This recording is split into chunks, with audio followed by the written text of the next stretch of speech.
Hey everyone! Well, today we're here with Patrick Kelly. He is an RESFer. And Patrick, how long have you been with RESF? I've been with RESF at least 10 years, but probably going on 12. Oh my God! Talking about a Long who's time. who. Long time. A long time. Time flies. Okay, so let's start with what's the big deal? What have you closed that we're talking about today? I want to hear all about the big deal. Well, today we're talking about a rare 100-foot yacht slip in Deering Bay. It's in Coral Gables. It's a very exclusive community, condos, private club, golf courses, that type of thing. It was developed back in the 90s by Jeb Bush and Armando Codina. And part of the community is that it has a marina full of 80 and 100-foot yacht slips. And we had the opportunity to sell one of those this year. Oh, nice, nice. So the big deal. Was it easy, or what? Did you have any kind of like hurdles? Well, like through every this deal? deal, we were hoping it was going to be easy. There had been 2 recent sales when we first put it on the market. So we thought, oh man, When was that? Wait, when did you? Let's put a time frame. just to Initially, understand. November 2003 is Okay. when we initially put it on the market. There had been 2 previous sales that were actually off market. So we thought, oh wow, we're actually going to go to market with this one. Be able to market it correctly. We should be able to hopefully maybe break a record and get it sold quickly. At the very least, we knew we were going to sell it at market value. But At least for the highest and best price, for sure. for sure. Things started to change in the yachting world and in the market when, interest rates started increasing around that same time. So there was kind of a slowdown in that yachting world market, both yacht slips and yachts itself. So initially we thought we were going to get it sold quickly based off of what happened previously, but things, turned a little bit and we had to get creative like we do at RESF, and we did some really cool things to get activity Well, going. so at that point, what did you do? Right? Because it's been static. It hasn't moved. So what were kind of like, what were some of the... Listen, we got it on the market early November, December's Christmas, which also brings Art Basel, which we were hoping to get some activity from Art Basel. We rushed to get it on the market before Basel. Basel is that big Art Basel here. Yeah, Art Basel here in Miami. That brings a lot of wealthy folks to Miami during that time period.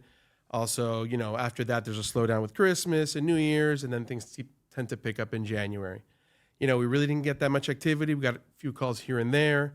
And when they call you, what do they say? Oh, I want to, like, how are the showings? I mean, right? I wish, we got to step it up at RESF and get a yacht for the next boat For sure, slip. that would be a lot of fun. Because think about it. I'm just trying to envision, like, what do you do with the showings? Like, yeah, come, like, watch your step, or like, how is that? So folks, at least the folks locally, they know that marina. Okay. It's a well-known marina. There's not... Oh, you had a plan for now that I'm So yeah, remembering. we had the floor plan, I guess. Yeah. We would call it. We had the plan of the marina with the depths. Everything was clearly. I remember you had a drone video too, so that was like it gives a good perspective as to where it's Correct. located. The initial marketing, is always our drone video to show the area, to show the buildings, to show the club, that type of thing in the area, so people get an idea. Those not familiar with the area, but the initial calls that we got were from people familiar with the marina. So I actually didn't have to. I drove out there maybe once out of right. the 10 times that we got the 10 calls we got. So most people already knew the marina very well. Let me tell you, I remember one of our conversations, and we were kind of like thinking about, wow, we were just kind of trying to guess like who would be that buyer. So I remember that you started doing like campaigns to those luxury homes that were nearby, but weren't on the water, right? Because they could be yachters as well. So at the end, like, what was, like the buyer, how did that come in? Like, how did that, bite come in? Well, to go off that point, what we did do during that time period when we realized in January, well, we didn't get it sold in the first month or so, first 60 days, let's get creative. What are we going to do?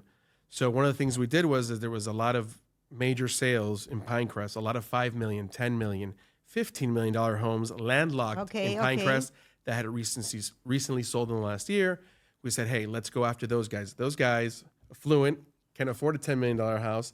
That means they can also afford a $1.5 million boat slip for their they likely yacht that they already own. Yes, most likely they have a yacht. So we male targeted all those homes. I think probably like 150 homes that were 5 million and above sales at the time, and we sent them several mail campaigns to expose our yacht slip. So yeah, it got us a couple calls. Nothing really happened from it either. But so now that I'm thinking and kind of taking the deal through, what kind of contract, like does somebody use, for this sale? So this is my fourth transaction at Deering Bay Marina. I had done okay, three nice. previous All right. transactions there, and I've seen both. I've seen a residential contract, and I've also seen a commercial contract used. Preferences by the attorney. I always check with the attorney to see what he's going to prefer in the Right. to go with. But both seem to work, and both seem to work fine. Any association? I mean, like, does that work that way too? So it's considered a documinium. So there's documinium. yeah. So condominium, but with the doc in front of it. Okay. And it's like a condominium. You have fees, you have dues, you have all sorts of things because there is a common area maintenance. There's gated security, there's roving security. They have to maintain the seawalls. Everything needs to be maintained. So, there's fees and stuff like that. What's nice about this marina is that there's no membership required to the club. What's the membership? To compare the nearest marina that has something similar to this, it actually doesn't have many 100-foot yacht slips. It probably has 4 or 5. Is Coco Plum Marina, and the Coco Plum Marina has its own membership that you need to be a part of. So you need to pay an extra. Which I think that's like $2,500. Right. I think it's like I don't know. Back maybe it's even more now. No, it's like $25,000 just to get in the door, and then they also have dues like this would have. But yeah, that was a plus of the Deering Bay Marina not requiring that. Right? So I guess in thinking back in this deal, what was there like a big lesson learned here? Was there like a big takeaway? What was it? Kind of like what was the buyer? So to make the deal more complicated, the seller of the yacht slip also had a 110-foot boat in the slip. And that needed to be sold before or simultaneously or in conjunction or sold and leased back. So it had added an extra layer of complication. So, throughout we probably had on the market almost a year. And throughout the time, yes, we had a few buyers come out of the woodworks and we just couldn't really make it happen where things aligned, right? Yeah. We had a buyer, but he needed it right away. My seller hadn't sold his boat. He's like, I can't do it. I need 90 days minimum. So there was a couple of times that we had deals that were like an almost, but it wasn't aligned. Correct, just because timing wouldn't align. So it added an extra layer of complication to the deal. So really, we probably would have sold it within like the first 90 days because that's probably when we got our first real offer. Right. Then again, at 6 months, we had another really good offer but they were both needed to be sold right away.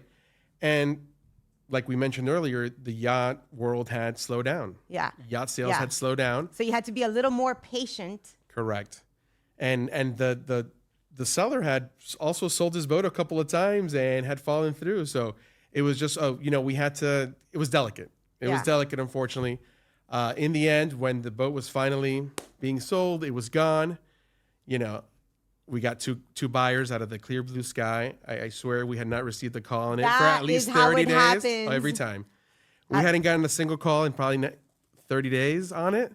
And out of nowhere, I got one call. I'm like, all right, let's do it. This is what we need to do. Let's get it moved forward. And the next day I had another call. That's amazing. And I just got, people think you're lying when you say I have another deal on the table. No, I really did, Yeah.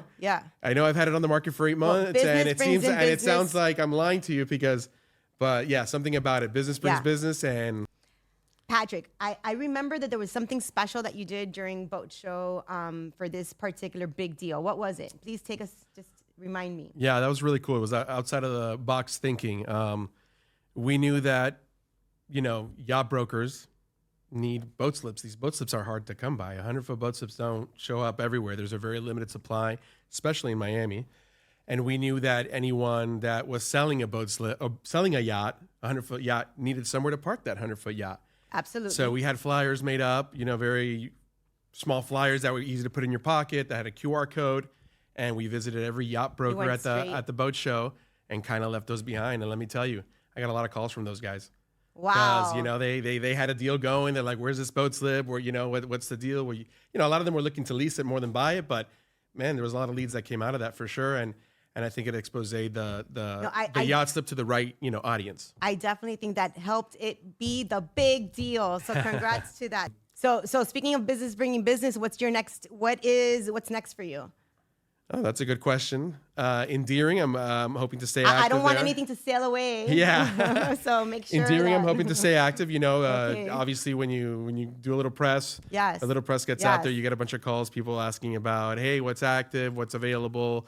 Right now, there's currently nothing active, so I've had to hit the phones and see who's willing to sell, see what off-market deals we can do, because there is, I guess things have picked up a little bit more, and we're getting some calls. I love it. I can't wait for the next time you bring in another big deal, and we'll be hearing a lot more from you.